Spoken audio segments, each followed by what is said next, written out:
Hello everyone and welcome back to my B&B Everyday YouTube channel. I hope you guys are having a wonderful day. Before we start, please hit the subscribe button and give this video a thumbs up. Finn to essay to control his feelings. Poppy is frantic when she learns that Luna is missing from the captivity. Finn will try to keep his feelings under control. While Poppy kept denying that Finn was Luna's father, he has wisdom to get answers for him. Indeed, though Finn really wants to believe Poppy is telling the verity, his gut tells him else.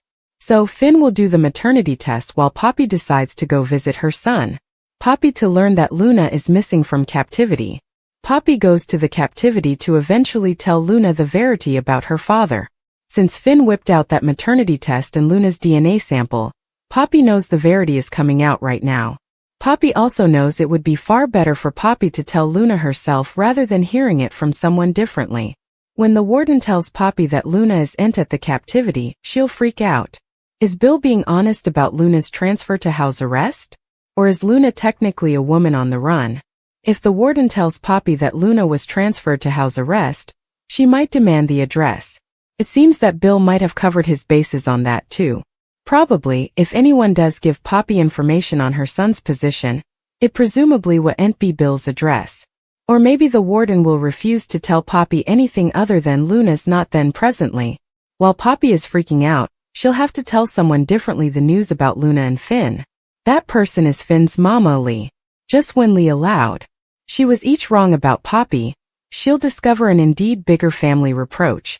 Poppy might not have slept with Lee's hubby, but she did with her son. How will Steffi reply when she finds out the verity about Finn's secret love child? They're shocked after the disclosure that Poppy slept with Finn and took his purity. Finn had no way endured closeness before Poppy entered his life, kindling a passionate bond that fully converted his world. The show keeps forging home the point about when Finn was starting counsel, easily trying to accentuate that he was of age. Yet, that hasn't stopped suckers from expressing their outrage over Finn's consanguineous aunt making her move right after he graduated High Academy. While everything that occurred was consensual and legal, it still feels unsettling. This development casts Poppy in a rather creepy light, especially since Lee believed Poppy was nurturing Finn in a maternal way during that period.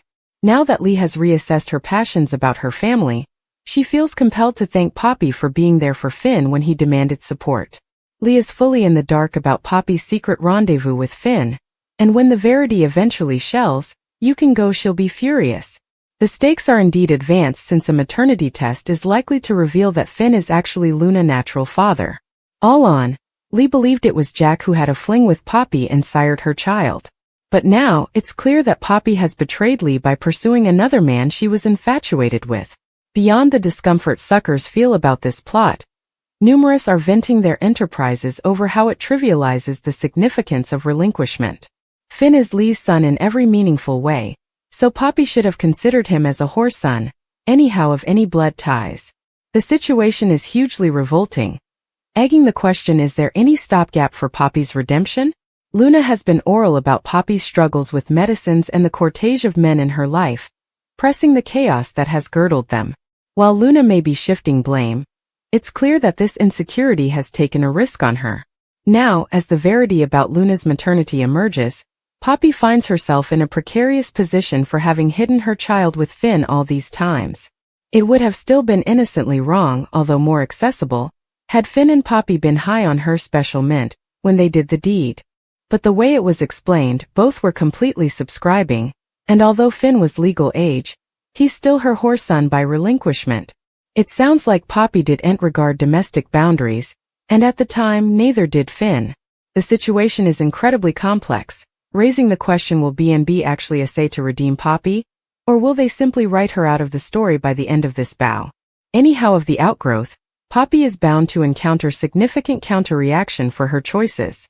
Hope and Carter took turns singing each other's praises before Hope made a vaticination about the impact of Daphne joining the platoon. As Hope fangirled over Daphne, she suggested that indeed Carter must find her witching. Hope kept going on and on about Daphne's fascinating rates, including her mystique. At the Precipice House, Ridge Forrester set up Daphne and Steffi Forrester in the middle of a strategy session. Although Ridge knew it was stylish if he didn't learn the details of Operation Carter Walton, He suggested they should avoid breaking any laws and keep it clean. Daphne mischievously suggested that they might have to play a little dirty. And Steffi agreed that they were willing to go low. Ridge admitted it didn't get much lower than what Carter did by stealing the company. Once Steffi was alone with Ridge, she gushed over Daphne being their path back to Forrester power. Carter wouldn't be suitable to repel Daphne according to Steffi, who was induced that his relationship with Hope would deteriorate along with the achievement. Back at Forrester Creations, Hope and Carter caught a trace of Daphne's rearmost scent, so they turned to find that she'd entered the office. After Hope called the scent narcotic, Daphne replied that she had no idea. At Bill Spencer's place, Luna Nozawa pushed him to open up to her a bit more, although Bill preliminarily allowed. Fondly of his magical night with Poppy, he now admitted commodity was out. Bill tasted that Poppy was like his mama, so Luna assumed they were both prevaricators who couldn't be trusted. At the sanitarium, Poppy tearfully prayed Finn to stop all his questions and tried to act like there were more biopater possibilities since she was youthful and single. Finn kept pushing since he demanded to know if Luna was his son, but Poppy could slightly look him in the eye.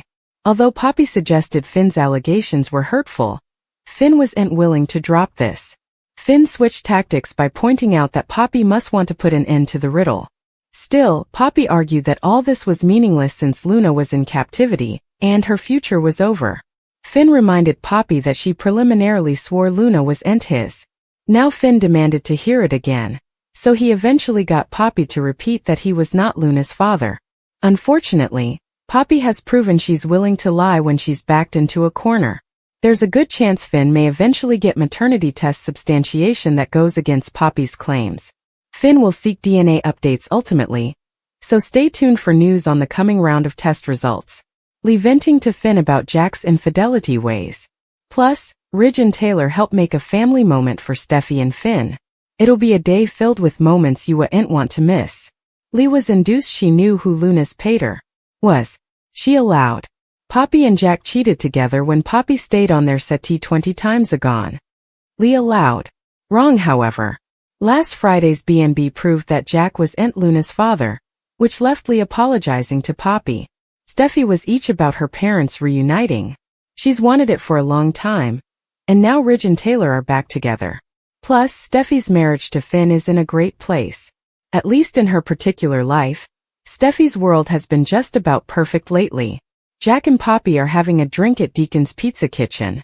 They're recycling how Lee berated them about their supposed affair.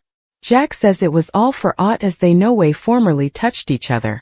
Poppy wishes Lee had expressed herself long agone, as it could have saved them times of conflict and resentment and pain. She says despite being the constant focus of her family's wrath, she still feels for Lee. Just also Sheila approaches. Sheila incontinently gets a atomic messy noting Jack is with his family, in law with no sign of Lee in sight. Poppy and Jack bristle, and Sheila backs down and shifts to asking about Finn.